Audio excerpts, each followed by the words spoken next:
من الشيطان الرجيم. بسم الله الرحمن الرحيم. اقرأ باسم ربك الذي خلق الإنسان من علق. اقرأ وربك الأكرم الذي علم بالقلم علم الإنسان ما لم يعلم. صدق الله العظيم.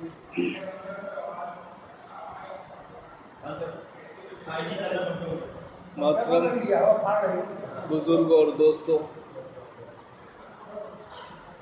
دینی اور ایمانی بھائیوں، اللہ رب العزت کا شکر ہے، اس کا کرم ہے کہ اس نے ہمیں نماز عشاء کے ساتھ ساتھ درس قرآن میں بیٹھنے کی بھی توفیق عطا فرمائی. حضرات، آج درس قرآن میں سورہ علق کی تلاوت کی گئی ہے، اور یہ سلسلہ جو رمضان المبارک سے منقطع ہو گیا تھا پھر سے شروع کیا جا رہا ہے، اور یہ سورج شاید چھوٹ گئی تھی، اس لیے سورہ علق سے اس کا تتمہ کیا جا رہا ہے، اور پھر انشاءاللہ دوسری صورتیں آپ کے سامنے پیش کی جائیں گی. سورہ علق کی 5 آیتوں کی تلاوت کی گئی ہے. سب سے پہلے ان 5 آیتوں کا ترجمہ آپ کے سامنے پیش کیا جاتا ہے، اور پھر اس کی تفسیر بیان کی جائے گی. اقرأ باسم ربک الذی خلق، پڑھ اپنے رب کے نام سے جس نے تجھے پیدا کیا. خلق الانسان من علق، جس نے انسان کو گوشت کے لوتھڑے یعنی جمے ہوئے خون سے پیدا کیا. اقرأ وربک الاکرم، آپ پڑھتے جائیے، آپ کا رب، آپ کا پروردگار بہت ہی کرم کرنے والا ہے. الذی علم بالقلم، جس نے انسان کو قلم کے ذریعے علم سکھایا. علم الانسان ما لم یعلم، اور انسان کو وہ تمام چیزیں سکھائیں جس کو وہ نہیں جانتا تھا. یہ ان 5 آیتوں کا ترجمہ ہے. قبل اس کے کہ تمام تفسیر بیان کی جائے، سب سے پہلے اس کی بنیادی جو چیزیں ہیں وہ آپ کے سامنے رکھ دی جائیں. سورہ علق یہ مکی صورت ہے، اور قرآن کریم کے تعلق سے نازل ہونے والی پہلی صورت ہے. یعنی کہ وحی جب آپ صلی اللہ علیہ وسلم پر آنا شروع ہوئی تو یہ پہلی صورت ہے. ترتیب قرآنی کے اعتبار سے یہ 96 نمبر پر ہے، 30ویں پارے میں ہے، اور ترتیب نزولی کے اعتبار سے یہ پہلی صورت ہے. آپ صلی اللہ علیہ وسلم پر یہ پہلی صورت نازل ہوئی جب آپ غار حرا میں تشریف فرما تھے. اس صورت کے اندر ایک رکوع ہے، 19 آیتیں ہیں، اور 72 الفاظ ہیں، 288 حروف ہیں. اس طرح یہ پوری صورت مکمل ہوتی ہے. اس صورت کے اندر ایک سجدہ ہے، سجدہ تلاوت، جو آخر لفظ ہیں، یعنی کہ اس کی آخری آیت ہے، وہاں پر آتا ہے. اس صورت کے اندر سب سے اہم کردار جو پیش کیا گیا ہے وہ تعلیم سے اور حکم سے وابستہ ہے. یعنی آپ صلی اللہ علیہ وسلم کو یہ حکم دیا جا رہا ہے کہ آپ پڑھیے، اور جس چیز کا حکم دیا جا رہا ہے اس کے تعلق سے بھی بتا دیا گیا کہ رب اور خالق 2 چیزیں ہیں. عام طور پر اس وقت لوگ دونوں چیزوں میں فرق کرتے تھے. خالق الگ ہوتا تھا، رب الگ ہوتا تھا. وہ پیدا کرنے والا الگ مانتے تھے، اور ایشور جس کی پوجا کرتے تھے اس کو الگ مانتے تھے. تو دونوں کے تعلق سے یہاں پر ربک الذی خلق، یعنی کہ جو وہاں کی کنڈیشن تھی، لوگ مانتے تھے رب الگ ہے، خالق الگ ہے، پیدا کرنے والا الگ ہے، پوجا جو پارٹ ہوگی وہ الگ ہوگی. تو ان دونوں کو مجموعی طور پر پیش کر دیا کہ اسی رب سے پڑھنا ہے، اسی رب کے نام سے پڑھنا ہے جس نے پیدا بھی کیا اور جس کی عبادت بھی کرتے ہیں. الگ نہیں ہو. لہذا بسم اللہ الرحمن الرحیم جس طرح ہم کہتے ہیں، شروع کرتا ہوں میں اللہ کے نام سے، گویا کہ یہاں پر بھی یہی کہا جا رہا ہے کہ اب جو کام آپ شروع کرنے جا رہے ہیں اس میں اپنے رب کا، اپنے اللہ کا نام لیجیے جس نے آپ کو پیدا کیا، جو خالق بھی ہے، مالک بھی ہے اور ایشور پروردگار بھی ہے جس کی پوجا کرتے ہیں. اب ان لوگوں نے اپنی ذہنی سطح کی بنیاد پر، کفار مکہ نے دو بھگوان، دو ایشور کو جنم دے دیا تھا کہ خالق جو ہے وہ الگ ہے جس نے پیدا کیا، اور رب الگ ہے جس کی پوجا کی جائے. اس کو یہاں پر نگلیکٹ کر کے ایک جگہ پیش کر دیا کہ وہ ایک ہی ہے، تم لوگوں نے اپنے سے بنا دیا. اب یہ صورت اس موقع سے نازل ہوئی ہے جب آپ صلی اللہ علیہ وسلم کی عمر تقریباً 40 سال کی ہو گئی.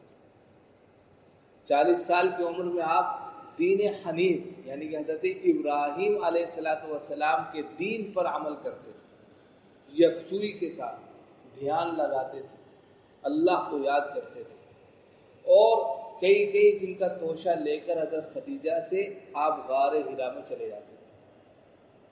غار حرا میں آپ دھیان لگا کر بیٹھے رہتے تھے، سوچتے رہتے تھے کہ یہ دنیا جو صحیح راستے پر چلنی چاہیے تھی کیوں غلط راستے پر چل رہی ہے، لوگ کیوں بگڑ رہے ہیں، ایک اللہ کو چھوڑ کر دیوی دیوتاؤں کی پوجا کیوں کر رہے ہیں. 360 بت خود کعبۃ اللہ کے اندر ان لوگوں نے رکھ رکھے. یہ کنڈیشن تھی. آپ صلی اللہ علیہ وسلم اس کو سوچتے تھے تو فکر مند ہوتے تھے کہ کس طریقے سے ان کو راستے پر لایا جائے، کس طریقے سے صحیح راستہ ان کو دکھایا جائے. تو اسی فکر میں آپ گھر سے کئی دن کا کھانا لے کر، توشہ لے کر، ناشتہ پیک کرا کر غار حرا میں چلے جاتے تھے. وہ غار حرا بہت سے لوگوں نے دیکھا ہے، بہت ہی مختصر ہے، ایک ہی آدمی اس میں جا کر بیٹھ سکتا ہے، وہاں جا کر آپ بیٹھے رہتے. اب کئی دن بیٹھے رہتے تھے، دھیان لگاتے تھے. تو پھر 40 سال کے بعد حضرت جبریل امین آئے اور آ کر کہا اقرأ بسم ربک الذی خلق. آپ صلی اللہ علیہ وسلم کے لیے یہ آواز، یہ وحی کا پہلا سلسلہ ایسا تھا بالکل نہ ہے. اس سے پہلے وحی کے جو سلسلے تھے وہ خواب کی شکل میں ہوتے تھے، یعنی کہ رؤیا صادقہ. آپ رات میں خواب دیکھتے تھے، صبح کو وہ چیز صبح روشن کی طرح عیاں ہو جاتی تھی، ظاہر ہو جاتی تھی. الگ الگ وحی کے سلسلے رہے. ان تمام سلسلوں میں وحی کا یہ سلسلہ جب جاری ہوا، حضرت جبریل امین آئے اور کہا اقرأ بسم ربک الذی خلق. تو آپ صلی اللہ علیہ وسلم نے اس کا جواب دیا ما انا بقاری، میں پڑھا لکھا نہیں ہوں، میں پڑھ نہیں سکتا، میں تو جانتا ہی نہیں پڑھنا. تو حضرت جبریل امین نے آپ صلی اللہ علیہ وسلم کو دبایا، غتی یعنی کہ دبایا، دبوچا، بھیچا، پڑھیے. جیسے آپ چھوٹے بچے سے کہتے ہیں پڑھو، نہیں پڑھتا تو اس کو تھوڑا سا پنچ کرتے ہیں. تو اسی طرح آپ کو دبایا. تو پھر آپ نے یہ دوسری مرتبہ کہا ما انا بقاری. پھر تیسری مرتبہ آپ کو انہوں نے اور سختی سے دبایا، پڑھو اقرأ بسم ربک الذی خلق، پڑھ اپنے رب کے نام سے جس نے، یعنی کہ یہاں پر گویا کہ حکم ہوا آپ صلی اللہ علیہ وسلم کو.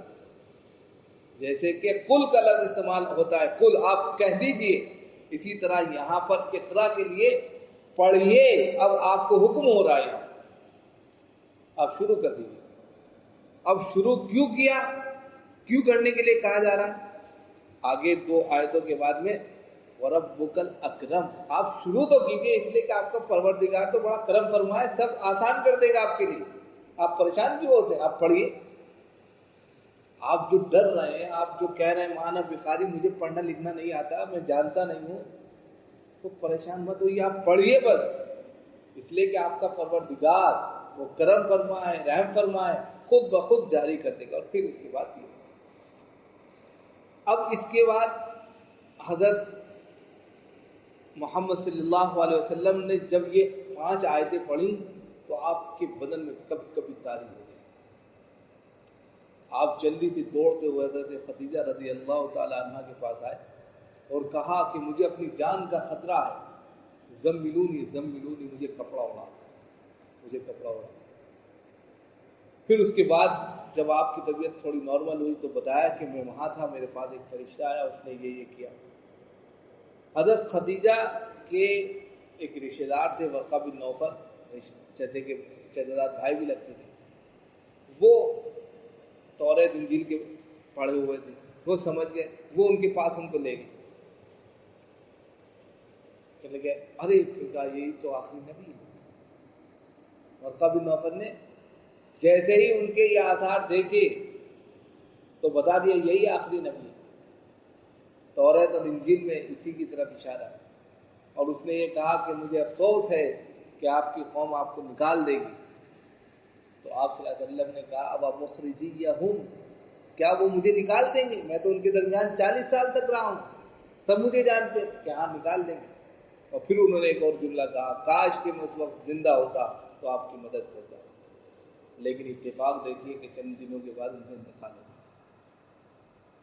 تو یہ اس کا پس منظر ہے پہلی وحی کا، اور یہیں سے وحی کا سلسلہ شروع ہو گیا۔ لیکن اتفاق یہ بھی ہے کہ اس وحی کے بعد پھر اس وحی کا سلسلہ منقطع بھی ہو گیا، کئی سال تک وحی نہیں آئی۔ آپ صلی اللہ علیہ وسلم بے چین رہتے تھے، پریشان رہتے تھے۔ آتا ہے حدیث میں کہ آپ مزید چوٹی پر چڑھ جاتے تھے اور آسمان کی طرف آنکھیں اچک اچک کر دیکھتے تھے کہ وحی آ کیوں نہیں رہی۔ 3 سال گزر گئے، وحی نہیں آئی۔ ایک انسان کے پاس وحی آئے، اتنا بڑا میسج آئے، اور پھر وہ 3 سال تک گیپ ہو جائے تو پریشان تو ہی جائے۔ اور پھر ورقہ بن نوفل نے یہ بات کہہ دی کہ آپ آخری نبی ہیں، اور پچھلے نبی جو آئے ہیں ان کے پاس بھی اس طریقے کے میسیجز آتے رہے، لیکن ان کی قوم ان کی دشمن ہو گئی، آپ کی قوم بھی ہوگی، اب آپ پریشان ہو گئے۔ لیکن پھر یا ایھا المدثر قم فانذر وربک فکبر وثیابک فطہر، یہ آیت نازل ہو گئی کہ چادر میں لٹتے ہوئے انسان اٹھ کھڑا، لوگوں کو ڈرا۔ پھر یہاں سے سلسلہ شروع ہو گیا وحی کا۔ تو یہ پہلی وحی کی چند آیتیں تھیں سورہ علق کی، جو آپ صلی اللہ علیہ وسلم پر سب سے پہلے نازل ہوئی، اور اس کے اندر خاص طور سے ان تمام چیزوں کو پیش کیا گیا جو انسان کی اہم چیزوں سے تعلق رکھتی ہیں۔ سب سے پہلے تو انسان کی فوقیت کو بتایا، افضلیت کو بتایا کہ ہم نے انسان کو گوشت کے لوتھڑے سے پیدا کیا۔ اب مخلوقات بے شمار ہیں اس زمین پر، اس دھرتی پر مخلوقات بے شمار ہیں، ان تمام مخلوقات میں صرف انسان کا تذکرہ کیا، صرف انسان کا، کہ ہم نے انسان کو گوشت کے جمے ہوئے لوتھڑے سے پیدا کیا۔ اس سے انسان کی افضلیت کو بتلانا مقصود ہے، وَلَقَدْ كَرَّمْنَا بَنِي آدَمَ، کہ تمام کی تمام مخلوقات میں صرف انسان کا تذکرہ کر کے بتایا کہ یہ انسان اشرف المخلوقات ہے، اس لیے کہ یہ گوشت کے اس لوتھڑے سے بن کر آ رہا ہے جو بہت ہی ایک ایسا کردار ادا کرے گا جو سماج میں بہت اعلیٰ بھی ہوگا، بہت اسفل بھی ہوگا۔ جبکہ دوسری تمام مخلوقات اور بھی ہیں، لیکن ان کو بیان نہ کر کے صرف انسان کو بیان کرنا اس بات کی علامت ہے کہ انسان اشرف ہے ان تمام مخلوقات میں جو اللہ نے پیدا کیا۔ اسی لیے اس کے اس پہلے ورژن کو، پہلے اس سطح کو جس سے وہ پیدا ہو رہا ہے، اس کا بھی ذکر کر دیا کہ انسان سوچ لے، سمجھ لے کہ وہ اشرف ہے ان تمام مخلوقات میں جو زمین پر رہتی ہے، اور اس کی بنیادی جو کہہ سکتے ہیں کہ ایک رگ ہے، اس کا بھی تذکرہ کر دیا۔ تو یہاں کا اقرأ بسم ربک الذی خلق، کہ پڑھ اپنے رب کے نام سے جس نے تجھے پیدا کی۔ تو اب یہاں سے یہ بات بھی ساتھ آتی ہے کہ ہمیں تعلیم میں، بہت سے لوگوں نے اس سے تعلیم کی طرف اشارہ کیا ہے کہ اسلام سب سے پہلے تعلیم کی طرف اشارہ کرتا ہے، جس کی پہلی آیت، پہلا لفظ اقرا ہے، اس کی طرف اشارہ کرتا ہے۔ دوسری بہت سے الگ الگ لوگوں نے الگ الگ تفسیریں کی ہیں، لیکن فی نفسی یہاں پر اس طرف اشارہ کرنا ہے کہ کوئی بھی کام کیا جائے تو سب سے پہلے اس میں اللہ کا نام لیا جائے. جس طریقے سے بسم اللہ الرحمن الرحیم آپ کہتے ہیں، شروع کرتا ہوں میں اللہ کے نام سے، گویا کہ یہاں پر بھی اسی کی طرف اشارہ ہے کہ آپ پڑھیے، آپ کام کریے، لیکن سب سے پہلے اپنے پروردگار کا نام لیجیے جس نے آپ کو پیدا کیا.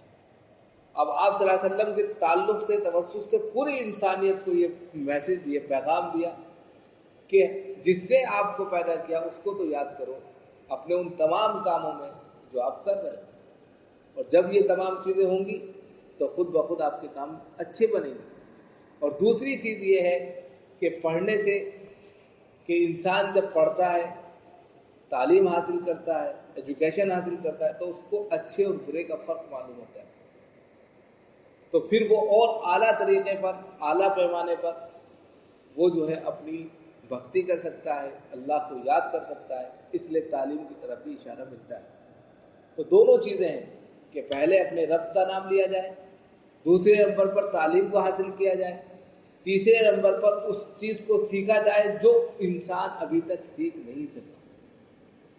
اور سیکھنے کی کوئی عمر، کوئی قید نہیں لگائی کہ انسان ہر عمر میں سیکھ سکتا ہے، پڑھ سکتا ہے، آگے بڑھ سکتا ہے. اسی لیے وہ تمام چیزیں یہاں پیش کی گئی ہیں جو انسان کے سیکھنے سے تعلق رکھتی ہیں. اسی لیے ہر دور میں تعلیم کی اہمیت رہی ہے، ایجوکیشن کی اہمیت رہی ہے. اسلام پہلے دن سے جب سے آیا اس نے تعلیم پر فوکس کی. بہت سے لوگ اسلام کو یہ بدنام کرتے ہیں کہ اسلام تعلیم کی دعوت نہیں دیتا. ایسا نہیں ہے. مسلمان کے بچے پڑھتے نہیں ہیں، ایسا نہیں ہے. اگر آپ ہسٹری اٹھا کر دیکھیں تو بڑے بڑے فلسفی اور بڑے بڑے فنکار آپ کو تاریخ میں مسلمان ہی ملیں گے جنہوں نے بہت ساری ایسی چیزوں کو ایجاد کیا ہے کہ جن کا شہرہ ادبی تاریخ مانتی ہے، اتہاس مانتا ہے. تو ان تمام چیزوں کی طرف اشارہ کرتے ہوئے دوسری آیت میں جو الگ استعمال کیا ہے یہی اس سورت کا ٹائٹل ہے. اس سورت کا نام سورہ الق رکھا گیا. اس سورت کو سورہ اقرا بھی کہتے ہیں. دو نام ہیں اس کے. اس سورت کے اندر دوسری آیت میں جو آخری لفظ من الق ہے اسی سے اس کا تعلق ہے. الق کے معنی ہم نے بتایا لوتھڑے کے آتے ہیں، جمے ہوئے خون کے آتے ہیں.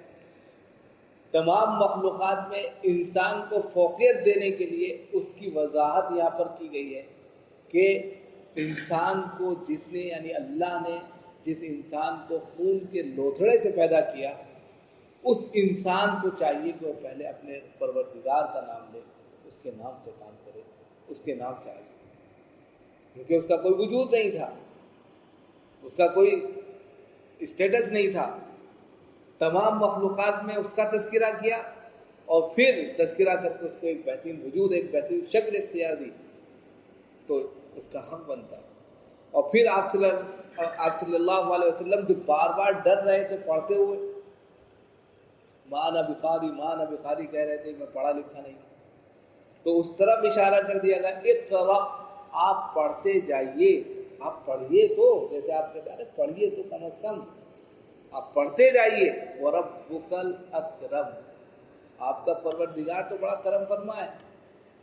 آپ جیسے ایک طرف ایک بالش اس کی طرف بڑھیں گے تو ہاتھ وہ آپ کو کھینچ لے گا. انا عبد ظنی بی عبدی، حدیث میں آتا ہے کہ اللہ رب العزت تو بندے کے گمان کے مطابق ہے. اس نے جیسا اللہ کو گمان کر لیا اللہ کو ویسا وہ پالے گا. اگر وہ اس کی طرف چل کر جاتا ہے وہ دوڑ کر کھینچ لیتا ہے، وہ ایک ہاتھ پڑتا ہے وہ دو ہاتھ کھینچ لیتا ہے. تو لہذا اب کوئی کام اگر اللہ کے لیے شروع کیا ہے، چاہے وہ تعلیم ایجوکیشن کا ہو یا کاروباری کوئی کام ہو یا کوئی اور کام ہو، اس میں پہلے اپنے اللہ کا نام لیا جائے اور اللہ کا نام لے کر آگے بڑھا جائے، پھر آسانیاں اور آسانیاں خود بخود آتی چلی جائیں گی. اس لیے کہ پروردگار خود بخود اس میں آسانیاں پیدا کر دے گا، مشکلات ختم کر دے گا. لیکن آپ یہ سوچ کر کوئی کام ہی نہ کریں کہ مشکل ہے، پریشانیاں ہیں، تو یہ غلط ہے، یہ طریقہ غلط ہے. اس لیے آپ صلی اللہ علیہ وسلم کو بھی سمجھا دیا گیا کہ آپ پڑھتے جائیے اور امت کو بھی یہ میسج دے دیا کہ آپ آگے بڑھتے جائیے. اب پھر بتایا علم الذی علم بالقلم، جس نے انسان کو قلم کے ذریعے علم سکھایا۔ پہلے کیا تھا؟ قلم کے معنی آتے تراشنا۔ آپ نے دیکھا ہوگا پہلے پینسل یا پین، بال پین یہ نہیں ہوتے تھے، قلم ساٹے کا قلم ہوتا تھا، اس کو چھیلا جاتا تھا، تراشا جاتا تھا اور اس سے لکھا جاتا تھا۔ تو وہی چیز یہاں پر بتا رہی، قلم کا مطلب ہی تراشنے کے آتے ہیں، تراش کر بنایا ہوا کوئی بھی چیز اس کو قلم بولتے ہیں، لہذا وہیں سے پڑھیے، تراش کر، کھرچ کر۔ اب یہاں پر کیا کہہ دیا گیا کہ اس نے قلم کے ذریعے انسان کو سکھایا۔ اب انسان کئی طرح کے ہوتے ہیں، کوئی بہت ذہین ہوتا ہے، ایک بات بتائی اس کے ذہن میں بیٹھ گئی، اس انسان نے اپنے مافی ضمیر میں ان تمام باتوں کو ہضم کر کے دوسری کی طرف ٹرانسفر کر دیا۔ لیکن کچھ انسان ایسے ہوتے ہیں بہت کمزور ہوتے ہیں، ان کو یاد ہی نہیں رہتا، تو وہ لکھ لیتے ہیں تاکہ یاد رہے۔ بہت سے بزی انسان ہیں، اب اس کو الگ الگ جگہ جانا ہے تو وہ لکھ لیتا ہے تاریخ۔ بہت سے لوگوں کو ہم نے دیکھا وہ لکھ لیتے ہیں کہ بھائی آج ہمارا یہاں کا سفر ہے، آج ہمارا یہاں کا سفر ہے۔ یہ اسی طرح جو بڑے بڑے منتری ہوتے ہیں آپ نے دیکھا ہوگا، وہ جو بھاشن دیتے ہیں وہ لکھ لیتے ہیں تاکہ بھٹکے نہ۔ تو یہاں پر بھی کہا کہ انسان کو قلم کے ذریعے سکھایا۔ ایک تو انسان بہت ذہین ہے، یاد کر لیا کوئی بات نہیں اسے، لیکن بہت سے انسان ایسے ہیں یاد نہیں کر پاتے، تو ان کو لکھ دیا گیا، وہ لکھ کے یاد کر لیتے۔ اب یہ لکھنے کا ہی کمال ہے کہ یہ قرآن ہمارے پاس ہے۔ جب جناب محمد رسول اللہ صلی اللہ علیہ وسلم پر قرآن کریم نازل ہوا تو ظاہر سی بات ہے آپ جلدی جلدی پڑھنے لگتے تھے، تو آپ صلی اللہ علیہ وسلم سے کہا گیا آپ جلدی نہ کیجیے، یاد کرانے کی ذمہ داری ہماری ہے، آپ آرام آرام سے پڑھیے۔ وہ یہ سوچتے تھے بھول نہ جاؤں۔ پھر اس کے بعد میں آپ نے محسوس کیا کہ یہ تو ضائع ہو جائے گا، اس کو کسی چیز پر لکھ لیا جائے، تو آپ نے ہڈی پر، کاغذ پر، جو چیز اس وقت کی ملی، پتھر پر، جو بھی ہو سکا اس پر لکھا دیا کرتے تھے، آپ املا کرا دیا کرتے تھے، تو قلم سے تو ہوتا تھا۔ اور اسی طرح پیغمبر آپ صلی اللہ علیہ وسلم کی احادیث جو ہم تک آج ہسٹری پہنچتی ہے، یہ بھی قلم ہی کے ذریعے۔ اور رفعت الاقلام وجفت الصحف کے تحت آتا ہے کہ اللہ نے پہلے قلم کو پیدا کیا اور پھر کہا سب کی قسمتیں لکھ دو، تقدیریں لکھ دو، قلم نے لکھ دی۔ تو قلم کا جو کردار ہے وہ ہسٹری، تاریخ، تمام کے تمام لوگوں کو لکھنے میں اہم کردار رہا ہے، لہذا قلم کے ذریعے وہ تمام چیزیں محفوظ ہو جاتی ہیں جو انسان اپنی زبان کے ذریعے محفوظ نہیں کر سکتا۔ آج کے ذریعے تو ویڈیو کلپ وغیرہ بن جاتی ہے تو محفوظ ہو گئی، پہلے تو یہ تھا ہی نہیں، صرف ایک ہی ذریعہ تھا لکھ لیا جائے تاکہ وہ چیز محفوظ ہو جائے، اور لکھی ہوئی چیز آج بھی سینکڑوں سال تک محفوظ رہتی ہے۔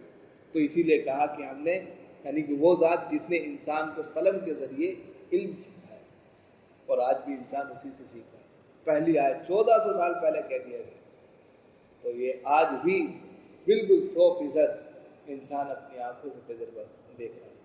اور پھر مزید بتا دیا علم الانسان ما لم یعلم، وہ تمام چیزیں انسان کو سکھائیں جس کا اس کو علم نہیں تھا، جس کے بارے میں وہ نہیں جانتا تھا۔ آج کتنی ٹیکنالوجی آ گئی، آج کتنا زیادہ انسان ڈیولپ ہو گیا، اور انٹرنیٹ اور دوسری تمام چیزیں ایسی آ گئی کہ انسان کبھی تصور نہیں کر سکتا تھا ایسا کچھ ہو لگا۔